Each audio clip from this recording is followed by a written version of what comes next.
Nama putra sulung Presiden Joko Widodo, Gibran Rakabuming Raka, terus menjadi magnet sebagai kandidat bakal cawapres Prabowo Subianto. Presiden Joko Widodo menyebut tak ikut campur dalam urusan pilpres, termasuk penentuan capres maupun cawapres. Menurut Presiden ke-7 ini, urusan pilpres termasuk nama sang anak di bursa cawapres merupakan ranah partai politik. Dan saya tegaskan, saya tidak mencampuri urusan penentuan capres atau cawapres. Tak hanya masuk bursa cawapres Ganjar, Gibran diisukan hengkang dari PDIP dan bergabung dengan Partai Golkar untuk memuluskan langkahnya sebagai cawapres. Namun, hal ini dibantah Gibran. Siapa yang bilang? Ada isu seperti itu. Tanya yang di Jakarta, tanya yang bikin isu. Kemarin ada tawaran untuk menjadi cawapresnya dari Golkar gitu. Siapa yang bilang gitu? Enggak. Artinya Mas Gibran Ini nggak? berarti tidak ada komunikasi apapun dengan Partai Golkar. Loh, kalau komunikasi, saya pasti komunikasi, tapi tidak untuk yang ini tadi ya. Terkait putusan MK, Ketua Umum PBB Yusril Iza Mahendra sempat menyarankan Gibran tak ikut kontestasi Pilpres. Menurutnya, hal itu akan timbulkan kontroversi jika nantinya masuk dalam kompetisi Pilpres.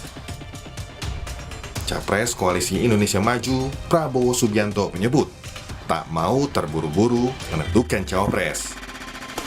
Namun, Prabowo mengakui sudah ada 4 nama kandidat cawapresnya, salah satunya Gibran Rakabuming Raka. Tenang aja, ojo ke susu, Tapi kan udah mau bentar. ojo gerusa-gerusu. Tapi mau Ya. bentar lagi deklarasinya Iya, terus kita ini namanya demokrasi ya.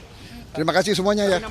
Usai PDIP memilih Mahfud sebagai cawapres Ganjar, nama cawapres pilihan Prabowo patut ditunggu.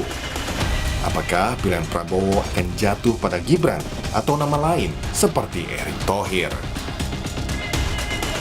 Tim Liputan, Kompas TV. Pasca putusan MK dan deklarasi Ganjar Mahfud MD, bagaimana peluang putra sulung Presiden Jokowi Gibran Rakabuming Raka untuk maju jadi bacawa pres Prabowo? Apa faktor penentunya dan bagaimana jika Prabowo batal menggait Gibran? Apakah parpol akan tetap bulat mendukung bacawa pres pilihan Prabowo? Kami akan bahas bersama Direktur Eksekutif Puskapol UI, sudah ada Mbak Huria. Selamat sore Mbak Huria, terima kasih sudah bergabung bersama kami di Kompas Petang.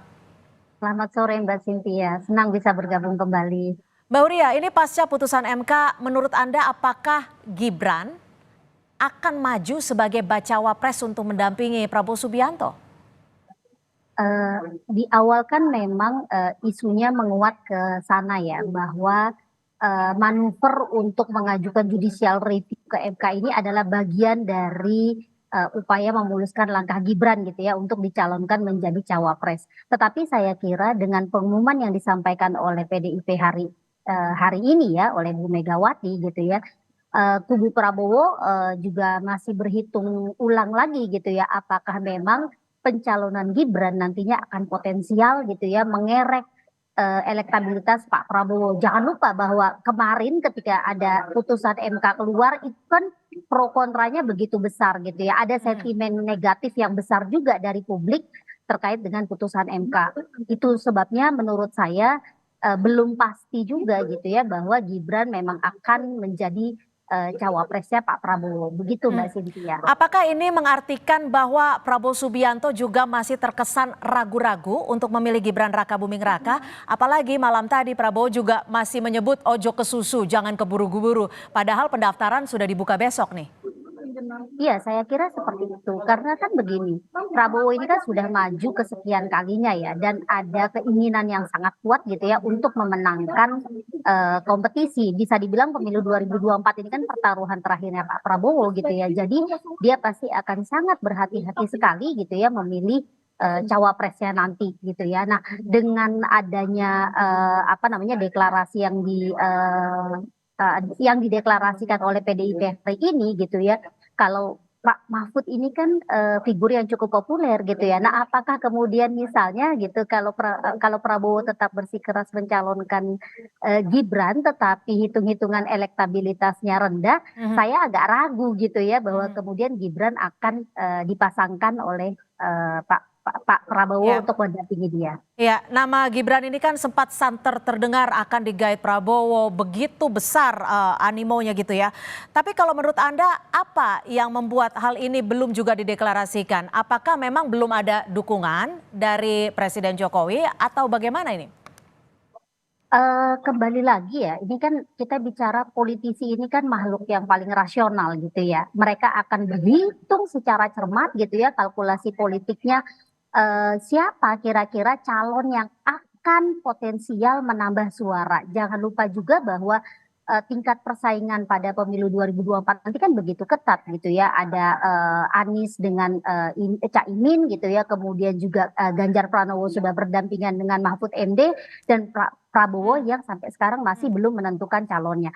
Dan ketiga paslon ini kan belum mampu mengamankan suara setidaknya misalnya 50% gitu ya. Jadi ini menjadi sangat krusial saya kira gitu kalau Pak Prabowo balik lagi kalau Pak Prabowo bersikeras dengan pencalonan Ganjar gitu ya, sementara hitungan politik ternyata tidak menguntungkan, ya ini sama aja Oke. apa ya, bunuh diri politik sebenarnya. Oke, jadi siapa menurut Anda yang akan mendampingi Prabowo nih, selain nama Gibran mungkin? Kalau siapa, ini kan kembali lagi ke Pak Prabowo-nya ya, pasti beliau yang akan menentukan. Tapi kalau kita bicara soal calon potensial, ada nama yang dianggap gitu ya oleh publik Oke. juga punya kans untuk menyaingi gitu ya kompetitor yang lain. Sebut saja misalnya Erick Thohir gitu ya. Karena Erick Thohir ini kan selain dia dari kalangan profesional, dia juga punya basis dia NU gitu ya, dari NU. Dan ini kelihatan gitu selama ini kan pemasangan capres cawapres itu kan selalu mengimbangi gitu ya antara nasionalis dengan Islamis gitu ya, antara nasionalis dengan religius, dan NU ini masih punya potensi yang sangat besar gitu ya sebagai basis dukungan elektoral bagi capres cawapres. Itu misalnya ya kalau Erick Thohir, atau bisa saja misalnya dari ketum partai yang lain gitu ya, misalnya Erlangga Hartarto gitu ya. Oke, Mbak Huria, kalau pagi tadi sudah resmi PDI Perjuangan mengumumkan nama bacawa pres dari Ganjar Pranowo, Pak Mahfud MD seperti itu. Lalu kalau melihat situasi ini, bagaimana Anda melihatnya untuk membaca sikap Jokowi setelah deklarasi bacawa pres ini? Apakah Jokowi ini juga akan masih memberikan angin untuk tetap mendukung Prabowo Subianto? Sinyal-sinyalnya? Iya, di sini saya kira justru malah PDIP sekarang ada di posisi yang lebih unggul gitu ya. Secara regulasi, secara definitif kan bagaimanapun Pak Jokowi dan juga Gibran ini adalah kader PDIP. Mereka maju lewat pemilu dan pilkada itu melalui PDIP gitu ya. Nah, kalau misalnya PDIP mengambil langkah keras gitu ya dengan memanggil Gibran Rakabuming, Pak Jokowi bisa jadi akan sangat berhati-hati gitu ya, karena ini sangat berkaitan dengan rencana beliau pasca periode kepresidenannya nanti selesai gitu ya. Kalau beliau tidak berhati-hati, PDIP langsung mengambil langkah preemptif misalnya kayak gitu ya, dengan memberhentikan Gibran, dan juga bukan hanya Gibran sebenarnya, ini kan juga membahayakan potensi Bobi Nasution gitu ya, menantunya Pak Jokowi gitu. Nah, ini yang kayaknya perlu kita baca, apalagi tadi misalnya statement dari Bu Puan sendiri gitu ya, PDIP bahkan menyampaikan ke publik mereka juga menunggu statement dari Pak Jokowi. Ini kan bukan hanya sekedar menunggu saya kira, tetapi ini juga warning keras yang disampaikan oleh PDIP gitu. Kalau Jokowi terang-terangan membelot gitu ya, ketika PDIP sudah mendeklarasikan capres cawapresnya, bukan tidak mungkin gitu ya keinginan untuk punya smooth landing justru jadi gagal total nantinya. Oke, Mbak Huria, ini kan Anda menyebut bahwa PDI Perjuangan seakan unggul after deklarasi ini. Menurut Anda, kira-kira sampai pendaftaran besok nanti sampai tanggal 25 Oktober, sikap Jokowi sendiri akan seperti apa? Apakah akan terkesan tetap berada di dua kaki atau justru akan fokus bulat mendukung PDI Perjuangan? Kalau saya membacanya begini Mbak Cynthia, manuver-manuver yang dilakukan oleh Pak Jokowi gitu ya melalui banyak tangan gitu ya, ini kan sebenarnya upaya untuk pertama menaikkan bargaining positionnya dia juga gitu ya, baik itu ke PDIP maupun juga ke Prabowo. Yang kedua, ini juga sangat berkaitan dengan upaya untuk menjaga dan melanggengkan kekuasaannya pasca dia tidak terpilih lagi, karena kan ada pembatasan kekuasaan masa presiden. Manuver itu sudah dilakukan dengan banyak cara. Nah, cara yang terakhir nih ya, yang kita masih menunggu ini adalah soal memajukan jadwal pilkada gitu ya. Kan pemilu serentaknya harusnya November gitu ya. Kalau ini bisa berhasil dimajukan sampai ke September, di mana Pak Jokowi masih memimpin, bisa jadi dia akan mampu gitu ya mengamankan posisi anak-anaknya gitu ya yang saat ini menjabat sebagai kepala daerah. Tetapi kalau ternyata manuvernya itu tidak berhasil dan PDIP langsung mengambil langkah keras gitu ya dengan mendisiplinkan kader-kadernya yang balelo gitu ya, termasuk Pak Jokowi dan anak-anaknya. Ya.